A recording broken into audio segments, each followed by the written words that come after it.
Hi friends, കുഞ്ഞുമോൾ വ്ളോഗ്സിൻ്റെ പുതിയൊരു വീഡിയോയിലേക്ക് എല്ലാവർക്കും സ്വാഗതം. അപ്പോൾ ഇന്ന് നമ്മളൊരു അടിപൊളി ടിപ്പായിട്ടാണ് വന്നിട്ടുള്ളത് കേട്ടോ. നമ്മുടെ വീട്ടിൽ വിറകടുപ്പാണ് കേട്ടോ. ആലുവ അടുപ്പ് എന്നൊക്കെ പറയില്ലേ, ആ അടുപ്പാണ് കേട്ടോ. ഇത് നമ്മൾ കുറേ നാളായിട്ട് കത്തിക്കാറില്ല.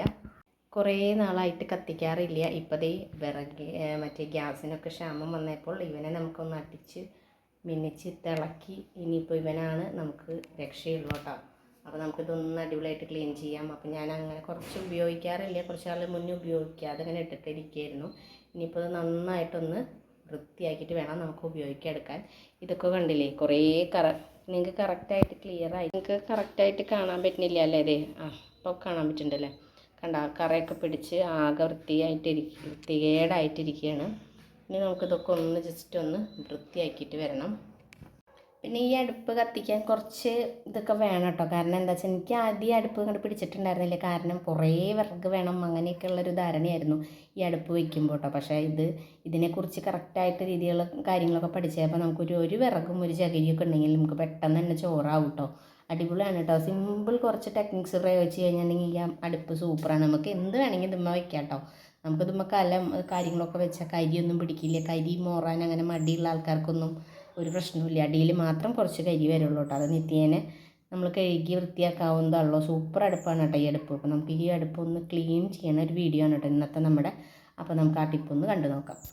അപ്പോൾ അതിനായിട്ട് ആദ്യം തന്നെ ഒരു പ്ലാസ്റ്റിക്കിൻ്റെ പാത്രം എടുക്കുക. പിന്നെ നമുക്ക് ആവശ്യമുള്ളത് ഒരു ചെറുനാരങ്ങയാണ്.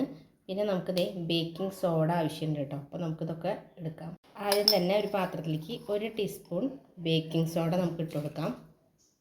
പിന്നെ നമ്മൾ തുണി കഴുകണ മറ്റേ സോപ്പും പൊടി ഇല്ലെങ്കിൽ സോപ്പും പൊടി ഇട്ട് കൊടുക്കുക. ഇവിടെ സോപ്പും പൊടി ഇല്ല. ഞാൻ തുണി കഴുകണ ലിക്വിഡ് ഞാൻ കുറച്ച് ഒഴിച്ചു കൊടുത്തിട്ടുണ്ട്.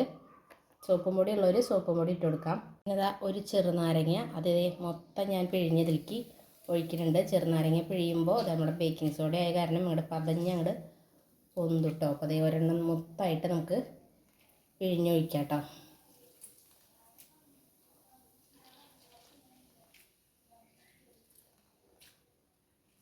മൊത്തം ഞാൻ പിഴിഞ്ഞ് ഒഴിക്കുന്നുണ്ട്. ഇനി ഇത് നന്നായിട്ട് നമുക്കൊന്ന് മിക്സ് ചെയ്ത് കൊടുക്കാം. നന്നായി പതഞ്ഞ് പൊന്നിട്ടുണ്ട്. നന്നായി തന്നെ നമുക്കൊന്ന് മിക്സ് ചെയ്ത് കൊടുക്കാം. നമ്മൾ ഈ പഴയ ബ്രഷ് വെച്ചിട്ടാണ് കേട്ടോ മൊത്തം ഉരച്ചെടുക്കുന്നത്. ഈ ലിക്വിഡ് നമുക്ക് ഈ അടുപ്പിൻ്റെ മുകളിൽ മൊത്തമായിട്ട് നന്നായിട്ടൊന്ന് ബ്രഷ് ചെയ്ത് കൊടുക്കാം കേട്ടോ. ബ്രഷ് കൊണ്ട് നിങ്ങൾക്ക് പറ്റിയില്ലെങ്കിൽ നിങ്ങൾ പാത്രം മുറിഞ്ഞ പഴയ സ്ക്രബൊക്കെ ഉണ്ടെങ്കിൽ അതുകൊണ്ട് ചെയ്യാം കേട്ടോ. അപ്പോൾ ഞാൻ ഈ ബ്രഷ് വെച്ചിട്ട് മൊത്തം ലിക്വിഡ് എല്ലാ സ്റ്റീലുള്ള ഭാഗങ്ങളിലും ഈ ബ്രഷ് വെച്ചിട്ട് ഒന്നാക്കി കൊടുക്കുന്നുണ്ട് കേട്ടോ. ബ്രഷ് കൊണ്ട് ആക്കുമ്പോൾ തന്നെ കണ്ടാൽ തന്നെ അറിയാം, ജസ്റ്റ് ഒന്ന് ഉരയ്ക്കുമ്പോഴേക്കും നല്ലൊരു തിളക്കം വരും കേട്ടോ.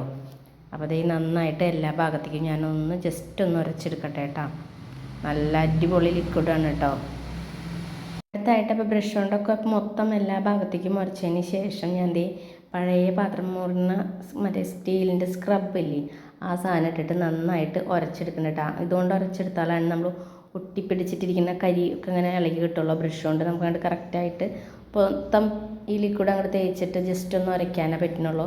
കരിയൊക്കെ നന്നായി ഈ സൈഡ് ഭാഗങ്ങളിലൊക്കെ കണ്ടില്ലേ ഒട്ടിപ്പിടിച്ചിട്ടിരിക്കുന്നുണ്ട്. അപ്പോൾ ജസ്റ്റ് ഒരു പ്രാവശ്യം ഞാൻ ഈ സ്ക്രബ് വെച്ചിട്ട് ഒന്ന് ഉരച്ചിട്ട് തുണി വെച്ചിട്ട് ഒന്ന് ജസ്റ്റ് ഒന്ന് നന്നായിട്ടൊന്ന് തുടച്ചെടുക്കുന്നുണ്ട് കേട്ടോ. അപ്പോൾ തന്നെ അറിയാം ഒന്ന് ഉരച്ചപ്പോഴേക്കും എന്താ നമ്മുടെ അടുപ്പിൻ്റെ ഒരു തിളക്കല്ലേ. അപ്പോൾ ഞാൻ നന്നായിട്ട് എല്ലാ ഭാഗത്തേക്കും ഒരു പ്രാവശ്യം തുടച്ചെടുക്കുന്നുണ്ട് കേട്ടോ. തുടച്ചെടുത്താൽ നമുക്ക് കറക്റ്റ് അറിയാം. ഇനി എവിടെയെങ്കിലും ജസ്റ്റ് ഒന്ന് ഉരയ്ക്കണമെന്നുണ്ടെങ്കിൽ ആ ലിക്വിഡിൽ കുറച്ചൊന്ന് മുക്കിയിട്ട് ഒന്ന് ഉരച്ചെടുത്താൽ മതി കേട്ടോ. അപ്പോൾ ചില സൈഡ് ഭാഗങ്ങളിലൊന്നും ഉരയ്ക്കാത്ത കാരണം പോയിട്ടില്ല കേട്ടോ. അപ്പോൾ തുണിയൊക്കെ വെച്ച് ഞാൻ മൊത്തം അങ്ങോട്ട് തുടച്ചെടുത്തിട്ട് ഈ വലിയ അടുപ്പിൻ്റെ സൈഡിലൊക്കെ കുറച്ച് കരിയും കൂടി ഇരിക്കുന്നുണ്ട്.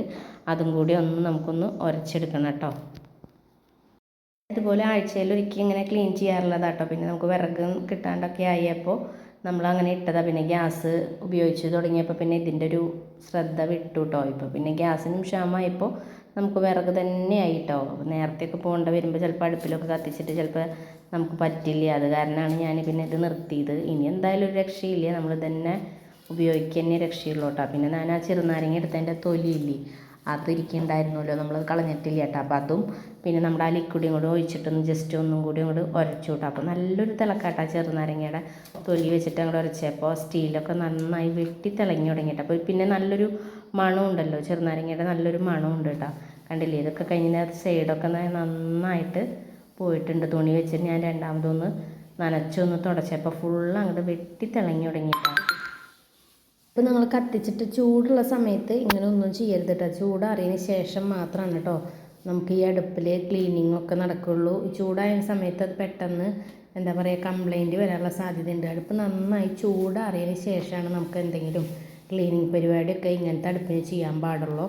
അല്ലെങ്കിൽ പെട്ടെന്ന് തന്നെ കംപ്ലൈൻറ്റ് വരും കേട്ടോ. പിന്നെ ഇതിന് കുറേ കാര്യങ്ങളുണ്ട്. ഇതിൽ മറ്റേ ചിരട്ടയൊക്കെ കത്തിച്ച് കഴിഞ്ഞിട്ടുണ്ടെങ്കിൽ ഇതിൻ്റെ സൈഡൊക്കെ നന്നായി ചൂടായി പൊട്ടാനുള്ള സാധ്യതയുണ്ട് കേട്ടോ. അപ്പോൾ എനിക്കിതൊന്നും അറിയണ്ടായിരുന്നില്ല. അപ്പോൾ ഞാൻ ഇതിൻ്റെ കുറിച്ച് കുറേ കാര്യങ്ങൾ അന്വേഷിച്ചിട്ടുണ്ട്. ഇതിലെങ്ങനെ കത്തിക്കുക കാര്യങ്ങൾ. ആദ്യം ഭയങ്കര പുകയായിരുന്നു കേട്ടോ കത്തിക്കുമ്പോൾ.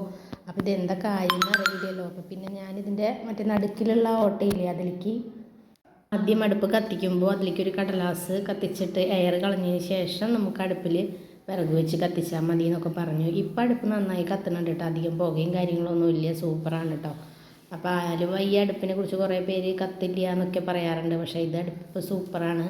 നമ്മളിതുപോലത്തെയൊക്കെ ട്രിക്കൊക്കെ ചെയ്താൽ മതി കേട്ടോ. ഞാൻ പറഞ്ഞില്ലേ, എയർ ആദ്യം കളഞ്ഞതിന് ശേഷം വിറക് വെച്ചാലാണ് നമുക്ക് കറക്റ്റായിട്ട് കത്തിപ്പിടിക്കുള്ളൂ കേട്ടോ. അല്ലെങ്കിൽ നമുക്ക് വിറക് വേഗം നഷ്ടമാവും. എന്താ പറയുക, വിറക് വേഗം കഴിയും. പക്ഷേ വെള്ളം വെച്ച് തിളയ്ക്കില്ല. കാരണം എയർ പോയാൽ മാത്രമാണ് നമുക്ക് നന്നായിട്ട് നമ്മളെ അരി ഇപ്പോൾ ചോറ് വയ്ക്കാനുള്ള വെള്ളമൊക്കെ തിളച്ച് കിട്ടുള്ളൂ കേട്ടോ. എനിക്ക് പലപ്പോഴും ഇത് ഉണ്ടായിട്ടുള്ളതാണ്. ഇപ്പം ഞാൻ അതിനെക്കുറിച്ചുള്ള കുറേ കാര്യങ്ങൾ അറിഞ്ഞപ്പോൾ പുകയും ഇല്ല ഒന്നുമില്ല കേട്ടോ. അപ്പോൾ സംഭവം സൂപ്പറാണ്. അപ്പോൾ ഇത് ക്ലീൻ ചെയ്യണം. ഇനിയിപ്പോൾ ഇതൊക്കെ നമുക്ക് ഉപയോഗിക്കാനേ പറ്റുള്ളൂ, ഗ്യാസിൻ്റെ ലഭ്യത കുറവായ കാരണം. അപ്പോൾ ഇതിപ്പോൾ നമുക്ക് രക്ഷയുള്ളൂ. അപ്പോൾ ഇതിന് ക്ലീൻ ചെയ്ത് നമ്മൾ ഉപയോഗിക്കുക. പിന്നെ 2 ആഴ്ച കൂടുമ്പോഴൊക്കെ ഇതുപോലെ ഒന്ന് ക്ലീൻ ചെയ്യുക. അപ്പോൾ ഞാൻ ഈ ടിപ്പ് നിങ്ങൾക്കും കൂടിയും ഷെയർ ചെയ്താൽ നിങ്ങൾക്ക് ഈ വീഡിയോ ഇഷ്ടപ്പെട്ടെങ്കിൽ നിങ്ങൾ കൂട്ടുകാർക്കും മറ്റും ഒന്ന് ഷെയർ ചെയ്ത് കൊടുത്തോളൂ. അപ്പോൾ എൻ്റെ വീഡിയോ വൈൻഡപ്പ് ചെയ്യാറായി. അപ്പോൾ അടുത്തൊരു ദിവസം പുതിയൊരു വീഡിയോ ആയിട്ട് വരാം. അതുവരേക്കും എൻ്റെ എല്ലാ കൂട്ടുകാർക്കും ടാറ്റ ബൈ ബൈ.